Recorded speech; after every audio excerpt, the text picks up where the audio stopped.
Ito yung bahay? Para sa inyo, lagi nandyan siya at mag-aabot ng pag-asa. Kahit gaano kahirap, kakayanin para lang makapagpasaya ng kanyang kababayan na Uling nga. lubos na Gawa ng uling. may kalinga puse kayong kaibigan at palagi niyong masaya. Tao po. Minsan di nagdalawang isip na tumulong kung Tao po. kinakailangan nandyan siya at hindi umuurong basta para sa inyo. Tao po. Mabuti kang daan, hindi Maliligain. na para lang makapaglaan, makapagpasaya ng mga taong nalulumbay. Nandyan siya at magbibigay ng kulay. May kalinga puse kayong masasandal. Gulat naman ako. Ay tutulungan Nakakahinga. mag-aalala. Meron kayong masasandalan. Siya May dala kaming bigas ate. Saing mo to para kain natin. Tama lang. pag-asa kahit mahirap, kakayanin para lang makapagpasaya ng kanyang kababayan na lubos na nangangailangan. Tamusin ko. Nga puse Sigtabangan ko po. Kumusta na ate? Okay lang po, sir. Eh yung ano mo to? Nakatulog si si baby. Hindi so po yan, sir. Ilan yung anak mo nga pala ate? Dito po. Pito? Ano po yan, pangkito? Anong pangalan mo pala? Rachel po. Rachel. Makalimutan ako eh. Si Mr. Saan? Ano po, namasada po. Ano mo masada? Opo. Magkano naman kinikita sa pamamasada niya? Wala na nga ni, sir. Tawara na. Zero. Hmm. Ano? May nang Mahina kita ngayon na. sa pamamasada. Mahina, sir. Malaki na ang 100. Minsan nga, wala. Anong ulam ni ate? Anong ulam mo ate? Isda? Yung Ano gabi? Ano yun? Buto-buto. Masarap yan, yung sinabawan. Nagising na ata si Bibi, oh. Mga kalimot, oh. Ilang buwan na si Bibi ate? ano po yan? 3 na. 3. Opo. 3 buwan. Kumusta naman yung ano dito? Yung buhay ninyo? Yun naman, sir, kahit pa paano nakakaraos pa din. Ilang araw din kami na hindi nakabalik ato. Ate ano? Merong ilang araw. Hindi ko po na siguro sobra man din kaka-weeks. Kada semana. Mag-2 linggo na. O 2 linggo. 2 linggo. Mm. May buko si ate. Nagnako ng buko. para sa inyo, lagi nandyan siya at mag-aabot ng pag-asa. Kahit gaano kahirap, kakayanin Masarap ate yung may maraming anak. Ano yun? Okay naman, sir. Masaya naman. Kaya lang, Kaso mahirap talaga ang mahirap buhay. lang ano, Opo. ganitong sitwasyon, yung kahirapan. Walang trabaho. Walang trabaho si Mister. na tumulong kung kinakailangan nandyan siya at hindi Kukunan ko lang ng basta para sa ng picture habang buti kang daan. Hindi niya alintana para lang makapaglaan. subuan mo na. Subuan mo daw, Bel, si Jade. Karat na pariling. Magbibigay ng kulay. May kalinga puse kayong masasandalan at kayo ay tutulong. Pang ilang anak ito ate, itong sinusubuan? Ano po yan? Sinundan ito pong pang-7. Pang-6 po yan. Bali pang 6 tapos pang 7 itong si ano, Opo. si Bibi. Ilang taon na ito? 2. Magdadalawa. Tapos itong nagsubo kay ano, itong nagsusubo. Pang-4. Ito, si ate. Anong pangalan mo ate? Ha? Jillian. Nag-iistorya. May kalinga puse kayong Kain, baby. Para madaling lumaki. Wala na ni Ing subaw niya. Ang sarap ng ulam eh. Kanin lang at sabaw. Okay na yan. Walang ulam. Walang Sabaw ulam. na lang. Sabaw at Gulay. kanin, gulay. Sapat na. Nag-iistorya.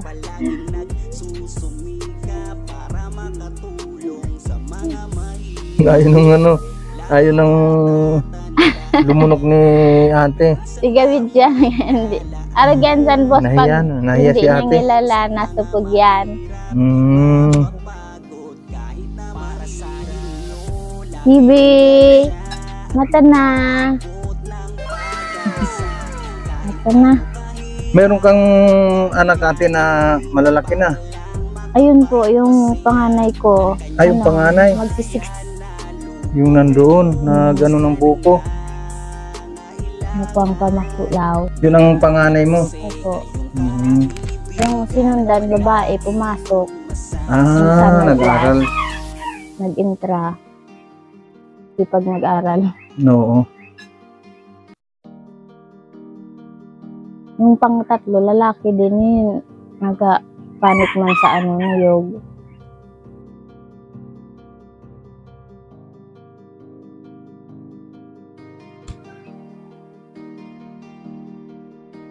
Si kuya, yung asawa mo, yun lang trabaho niya ngayon. Opo.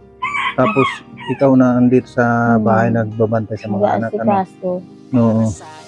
Paano kung halimbawa yung asawa mo nagtatrabaho sa ibang lugar? Kami lang po dito. Nung isa na semana among arayuon sa ato pili. Oo. Malayo. Ay, nagtrabaho sa pili sa Construction. Kamsur. Opo. Mm. Kaso hindi rin nakatagal. Malayo. Tapos nagkasakit, sumakit din dito kami motor. Ay, nagbumotor lang. Papunta doon. Ito, motor lang. Kaninong motor yun sa inyo? Yung hinulugan namin. Nag-loan kami. Tapos nilugulugan namin. Ano lang yung second hand. Para may service din yung mga Para bata. may service Pag-school. Yaon na barang service. Kisa mamasahe. Pero daw, kinwara man po. No. At least gasolina na lang minsan pinoproblema namin. Ngayon, magpapasukan naman, gamit na naman yung problema. Malapit na naman yung pasapon. Eh, kailan ang pasukan dito? Sa 29. Nitong July. Wala Di- pang gamit. Walang mga gamit pa? Wala pa. So, paano yan? Wala silang mga gamit. Hindi ko nga po alam. Bala na. Eh, hindi naman muna sila papasok kung walang gamit sa school. Hindi man po pwede. No. Eh, paano yan? Eh, wala pa naman kayo na bill na gamit pang school. Saga na lang. Saga-saga. Yung babae, yung pangalawa mo, babae na anak. Opo. Kasi Babae. nag-aaral din yun. Anong yun? Anong year? Grade 9. Ay, grade 9.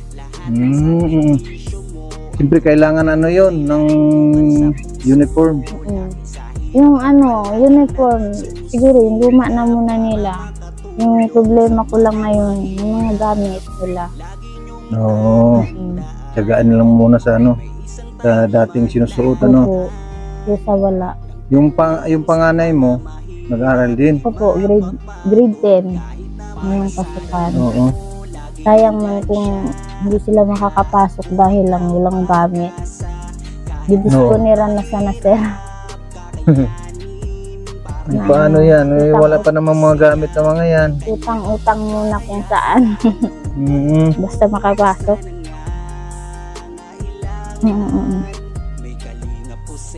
Di paano kung walang mautangan? Wala na sir. May naman sila. 4 May? piece kahit pa paano. 4 piece. Ilan silang Nakapasok naman ilan po silang May isang beneficiary po ako kasi yung dalawa hindi pa nakakapasok. di pa pwede Tatlo sana. Siyempre isa lang yung Yung isa, beneficiary mo sa kahit- purpose.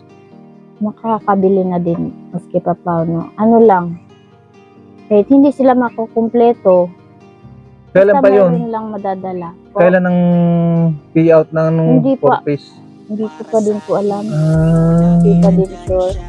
Kasi hindi ko alam kung magpapa-pay out yan ngayon bago magpasukan. Hindi pa din sigurado. pero kulang pa rin ano, hindi naman sapat. Opo. Yun lang inaasahan ko, makaano ng gamit nila. Dito te sa ating video, baka mayroong makapanood na handang dumamay sa inyo na magbigay ng ano, gamit para sa mga bata. Pwede kang manawagan dito ate.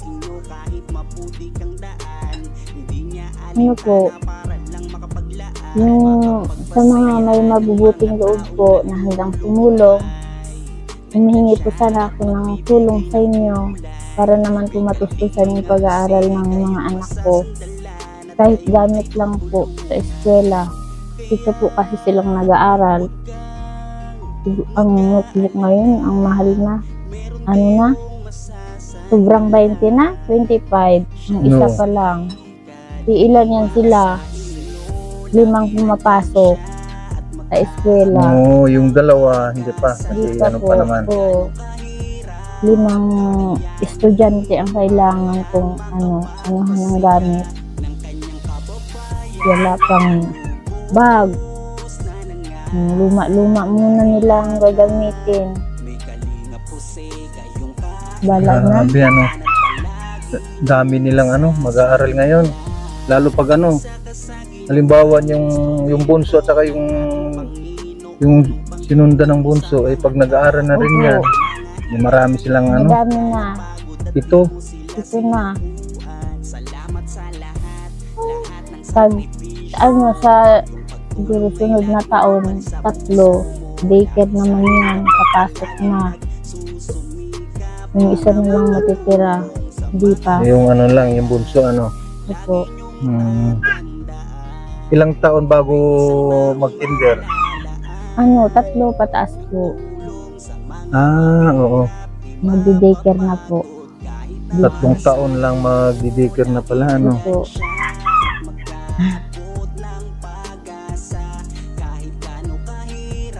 Pag halimbawa magsabay-sabay yung ano, yung pag-aaral na po. Yun ang ano, doon na yung hirap talaga. Opo. Yun yung maramdaman.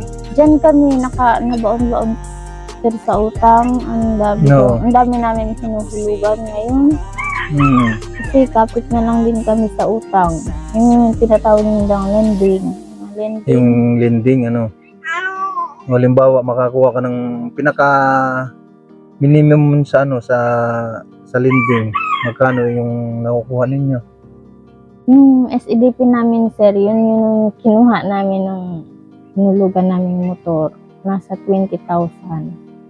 No. 700 yung hulog. Ang hulog sa loob ng 1 week. 1 week. 700. Every week. Tapos, nagkasakit yung anak ko. Nakasabay pa yung pangangailangan nila sa eskwela, nagkasabay. Ano naman kami sa iba. Asa naman. Ano naman yun? Asa naman. 20,000 naman yun. Ang hilog naman nun, 1,400 weekly. Hindi ko na rin alam Sacrifice lang talaga ano. Hindi, sacrifice. Hindi ko na rin alam saan na lang namin yung kinukuha. Ano na lang, siguro sinasabay na lang na sipag. Sipag. Tiwala lang te, baka ano, pagdating naman ng araw, may isa sa mga anak mo ay yung makatapos. Yung May rin po. pangarap. Kaya ginagapang namin yung pag-aaral nila kahit gaano kahirap. Yun na lang yung nabibigay namin sa kanila. Hindi kami nakatapos. Sila na lang. Sa mga anak na lang Sa ano. mga anak na lang. Kung dati hindi tayo nakapag-aral, doon lang sa mga anak babawi. Pagkasakali mayroong isa sa kanila ang magiging profesional. Kaya pinagsisikapan kahit gaano kahirap basta nakapasok sila lahat. Di bali na mabaon-baon kami sa utang. Yun sinasabi ko sa kanila, mag-aral silang mabuti. Kahit anong-ano. Yan ang ipaalala mo sa kanila lagi. Yung ating kahirapan, siyempre wala naman tayong inasahan, kundi yung trabaho ng papa natin hindi naman talaga sapat. Kaya sipagan na lang ang pag-aaral. Pagkasakali meron sa inyong isa makatapos. At maaari nga lang, silang lahat ay makatapos kung maaari nga lang. Kaya lang sa hirap ng buhay talaga, hindi naman pwede maisabay-sabay ang lahat. Kasi wala naman tayong pinagkukunan ng Nga din po pang-paaral. ko. Kaya yung dalawa kong nagsusunudan, yung panganay, yung pangalawa, sabi ko sa kanila, mag-aral silang mabuti. Katapos sila ng pag-aaral, sila naman tutulong sa mga kapatid nilang maliliit pa. Pagtulong-tulungan na lang, basta makatapos. Yun lang ang tanging paraan talaga. Pag halimbawa yung isa sa kanila ay may makatapos, yung isa naman. Opo. Ika nga ay unti-unti lang para magtiyaga para tiis-tiis muna. Tiis-tiis lang muna sa ngayon. Wala naman tayong kayamanan para pagsabayin ang pag-aaral ninyo lahat. Kaya sana sa mga bata, sa mga kabataan ngayon, sa mga bagong mangaral ay mag-aaral. Ano ang maipapayo mo ate sa kanila? Mag-aral silang mabuti kasi yan lang yung may bibigay ng mga magulang nila. Ang mga magulang nagsasakripisyo, lahat ginagawa kahit nabaon-baon sa utang para lang makapag-aral sila makatapos. Kasi ang pag-aaral, makatapos sila, yan yung isang kayamanan para sa akin na hindi sa kanila mananakaw kahit saan nila dalhin. Maganda ang buhay nila basta nakatapos sila.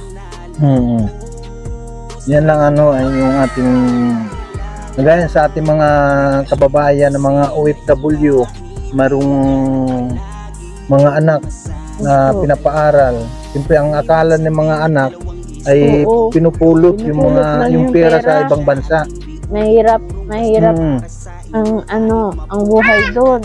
Magpapakatulong, magpapakahirap. Na gano'n sila na yung tinatawag na naglilinis sa mga inodoro, kinukuskus para lang may maipadala. Pagpadala dito sa Pilipinas sa mga anak nila. Hindi nila alam yung iba, hindi kumakain, minsan hindi pinapakain ng amo, may sinasaktan pa. Totoo yan. May mga ganyan din na kaming, yung pinsan pa mag-anak ng asawa ko, may nangyari din na ganyan.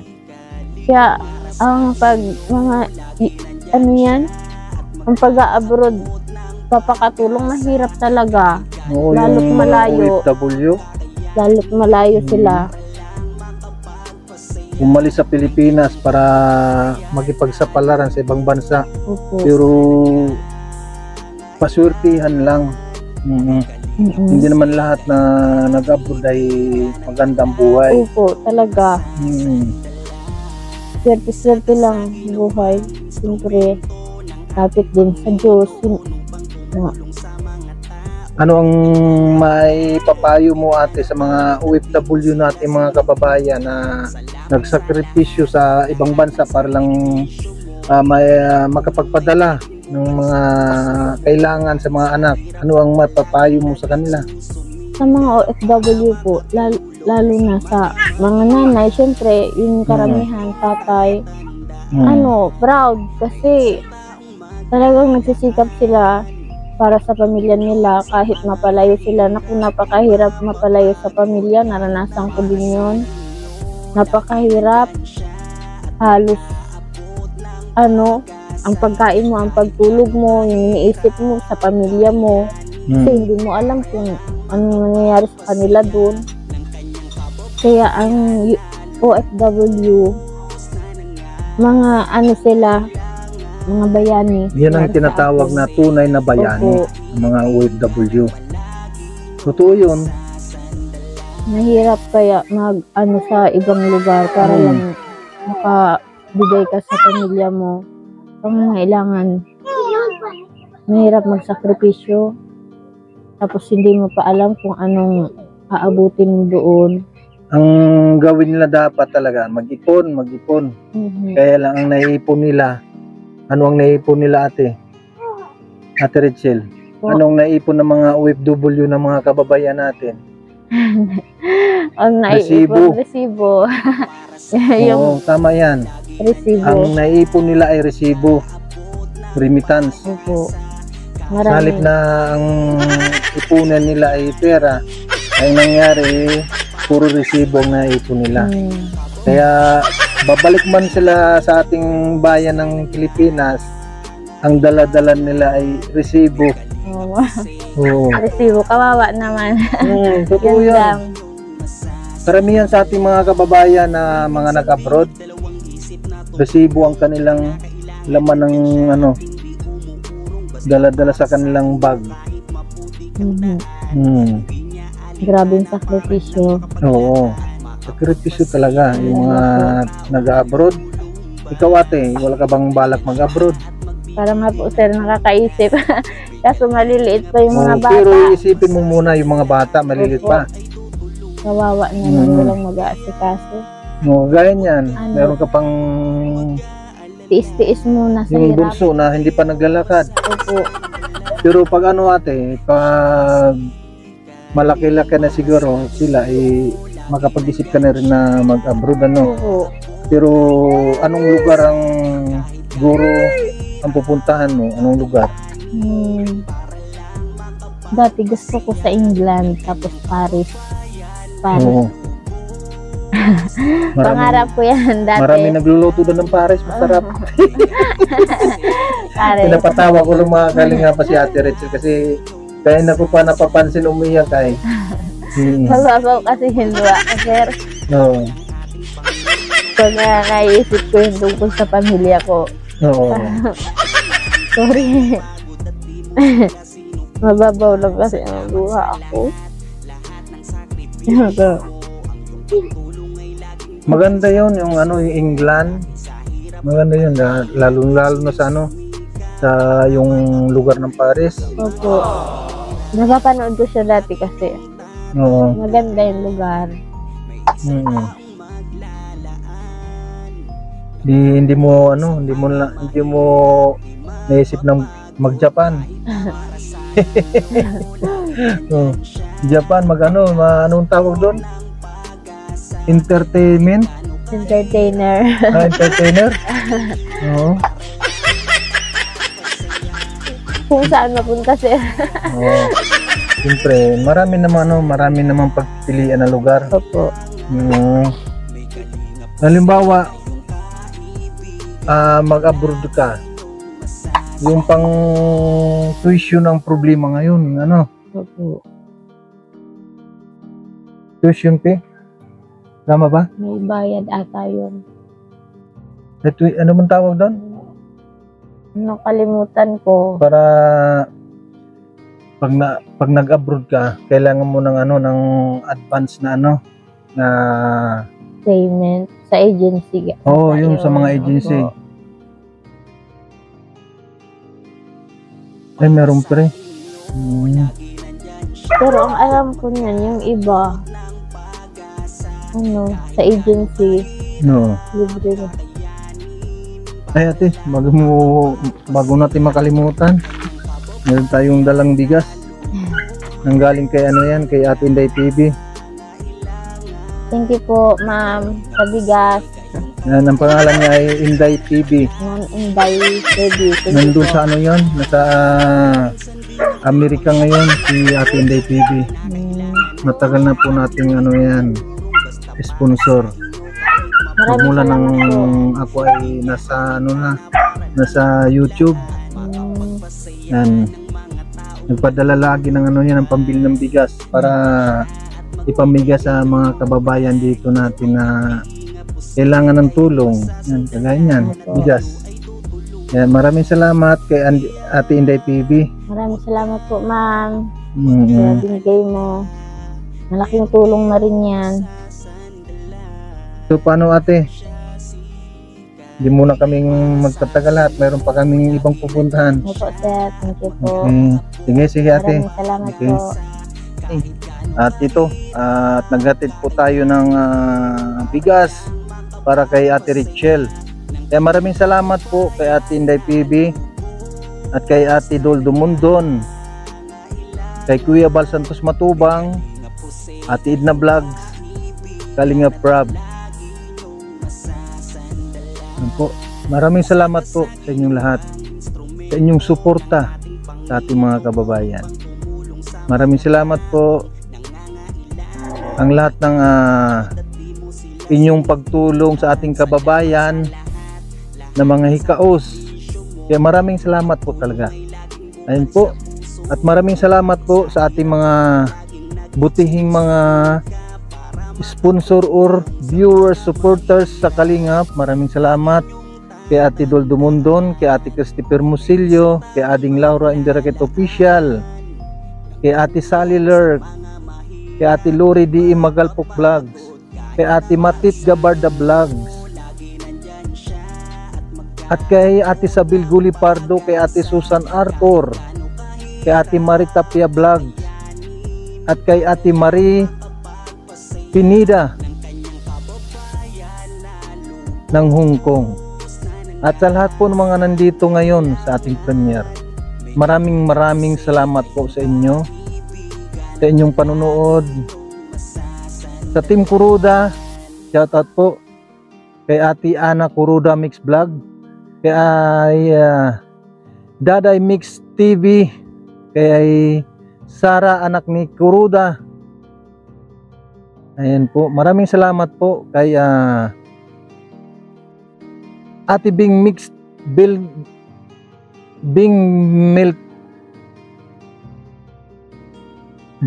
Delphin Mix TV, at kay Maestro 21 TV, kay Manang Noemi Tugadi, sa lahat po ng mga nandito sa ating premiere.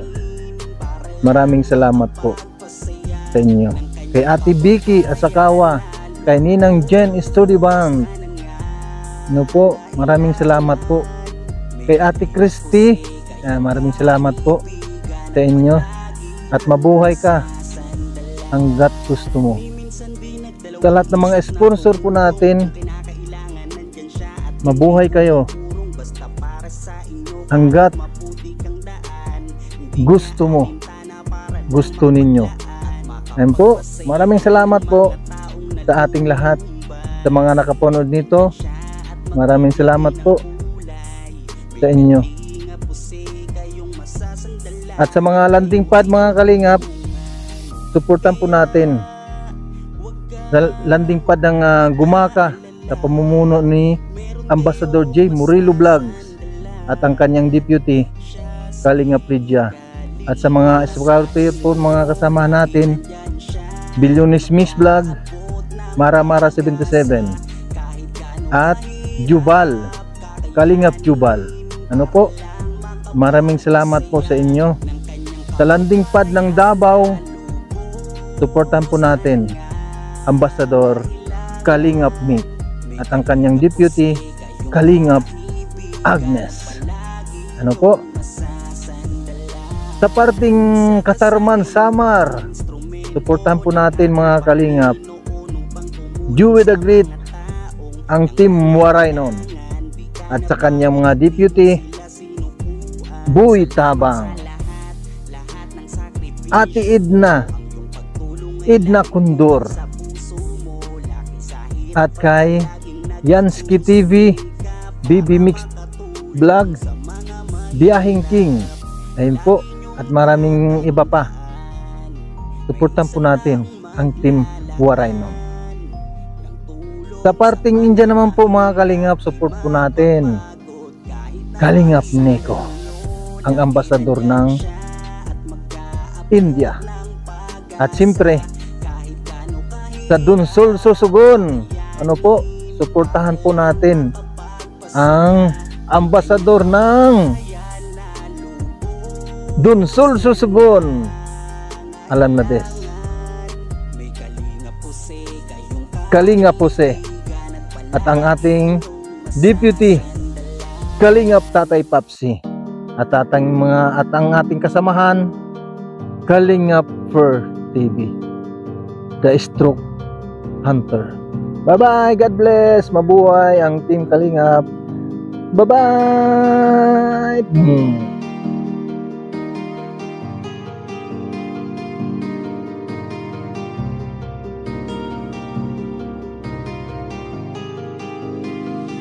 Para sa inyo, lagi nandyan siya at mag-aabot ng pag-asa.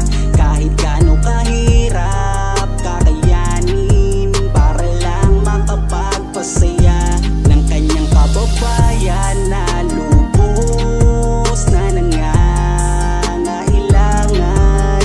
May Kalingap Jose, kayong kaibigan at palagi niyong masasandalan.